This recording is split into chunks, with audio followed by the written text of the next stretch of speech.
Bismillahirrahmanirrahim. Assalamualaikum warahmatullahi wabarakatuh.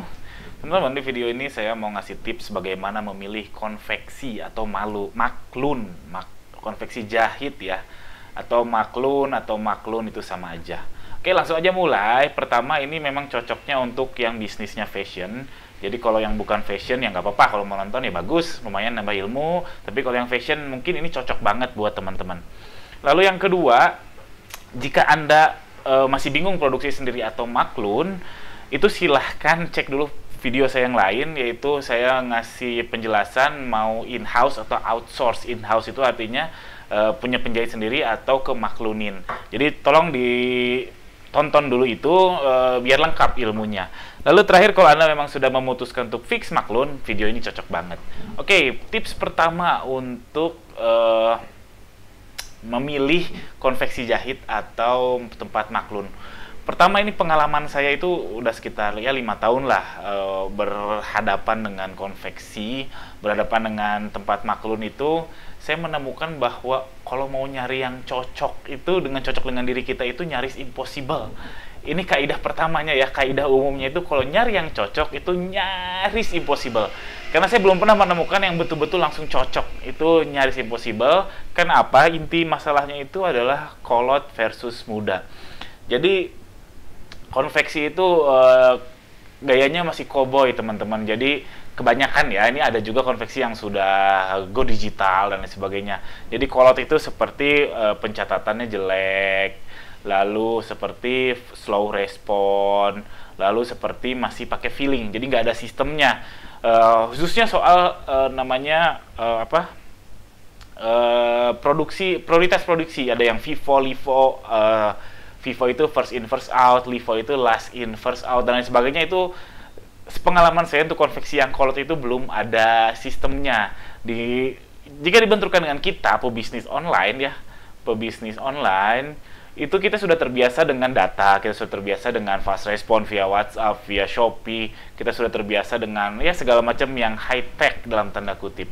Jadi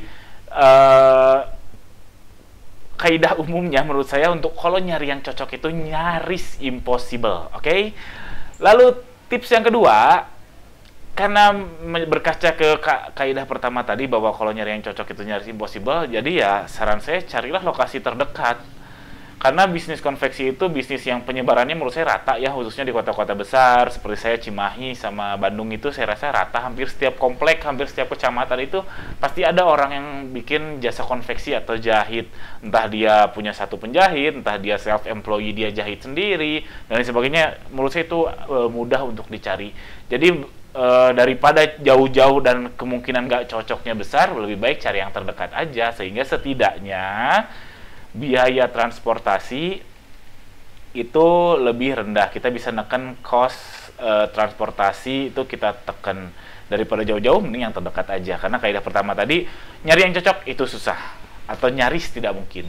Lalu yang ketiga, tips dari saya adalah jangan mudah percaya. Karena seperti saya bilang tadi bahwa konveksi itu kebanyakan masih gaya cowboy ya. Kalau kita misalkan paling sering terjadi itu kasus tepat waktu. Nah, kasus tepat waktu ini misalkan dia, Mas, saya mau order ini 1 minggu ya. Dia bilang iya. Nah, jangan cepat percaya karena dia belum ngukur dulu kemampuan dia. Dia nggak tahu sekarang penjahitnya lagi ngerjain apa. Dia nggak tahu macam-macam, pencatatannya nyaris nggak ada. Masih pakai feeling meskipun dia berpengalaman 10 tahun, 15 tahun. Kadang feeling itu nggak akurat ya. Jadi saran saya kalau masalah waktu itu tambahinlah 3 hari atau 4 hari ya, terserah teman-teman, alias kasih bantalan. Kalau janjinya seminggu, 2 minggu, expect-nya teman-teman adalah 2 minggu plus 3 hari ke, plus 4 hari ke, dan seterusnya. Termasuk juga kualitasnya, misalkan teman-teman mau jahitan seperti A, B, C, D, E, F, G, itu saran saya jangan langsung percaya bahwa oh ya bisa, itu gampang dilakukan. Mungkin A dilakukan, C nggak dilakukan, B dilakukan, dan seterusnya. Ini bukan berarti konveksinya mau bohong ya teman-teman. Jadi sepengalaman saya, orang-orang konveksi itu baik-baik kok, jujur-jujur insya Allah. Cuman ya karena mereka gayanya masih gaya cowboy, mereka belum punya sistemnya, mereka nggak ada pencatatannya, mereka nggak tahu lead time itu berapa sih waktu yang dibutuhkan untuk memproduksi satu piece dan seterusnya. Mereka nggak dihitung, jadi berdasarkan feeling aja. Makanya wajar banget kalau meleset. Jadi jangan mudah percaya. Lalu tips keempat adalah jangan libatkan perasaan. Jadi pasti banyak kecewanya. Saya juga mengalaminya sampai sekarang, masih kadang kesel, kadang pengen marah-marah, itu wajar banget. Balik lagi, core masalahnya adalah kita generasi tua versus generasi muda. Kecuali kalau teman-teman menemukan konveksi yang dikerjakan oleh generasi muda, ya generasi kita, generasi online, generasi milenial, mungkin friksinya akan lebih rendah. Nah itu pasti banyak kecewanya kalau berhadapan dengan yang generasi kolot atau generasi old. Saran saya pilihannya cuma dua, yaitu sabar atau ganti. Jadi kalau teman-teman melibatkan perasaan sampai marah-marah, sampai kesel-keselan, aduh, percuma, karena jadinya nggak produktif. Lebih baik sabar dengan dia kayak gini, ya sudah, mau gimana lagi, atau ya udah ganti sama sekali. Tapi balik lagi ke kaidah pertama, nyari yang cocok itu susahnya bukan main. Oke, lalu tips yang kelima ya, 1, 2, 3, 4, yang kelima, betul. Tips yang kelima adalah jangan satu tempat. Jadi kalau pepatah bilang, don't put your egg in one basket. Jadi kalau misalkan teman-teman ada orderan 100 pieces nih, mau full order kayak atau kayaknya dari teman-teman, itu pecah. Jadi tempat A sama tempat B ini mitigasi resiko aja sih. Siapa tahu si A-nya pundung kayak, si A-nya ini marah-marah kayak, atau misalkan dia gagal produksi kayak, kita masih punya yang B. Atau misalkan kalau teman-teman ternyata orderannya cuma baru 12 piece nih, baru sedikit sekali, nggak bisa dipecah ke dua tempat, ya udah setidaknya teman-teman punya kontak si B, C, D, konveksi B, C, dan D, dan seterusnya. Setidaknya punya kontaknya, jadi suatu saat ketika mau ganti tempat gitu gampang. Karena memang sepengalaman saya, konveksi itu mudah ditemukan kok, teman-teman tinggal cari aja ke ganggang, ke komplek-komplek. Biasanya orang-orang penjahit itu dia keker ya, dia keker kurus tapi nggak kotor gitu. Kalau tukang bangunan itu dia keker kurus kotor gitu, hitam legam dan sebagainya. Kalau penjahit itu biasanya nggak gitu. Jadi dia keker karena dia duduk terus ya. Itu capek loh teman-teman, duduk tanpa sandaran lalu ngangkut-ngangkut dan sebagainya, tapi dia bersih gitu, nggak hitam, nggak lusuh gitu. Itu kelihatan lah, teman-teman bisa cek di masjid atau di ganggang ya. Itu percaya mas saya, untuk kota-kota besar gampang menemukan konveksi di dekat lokasi Anda.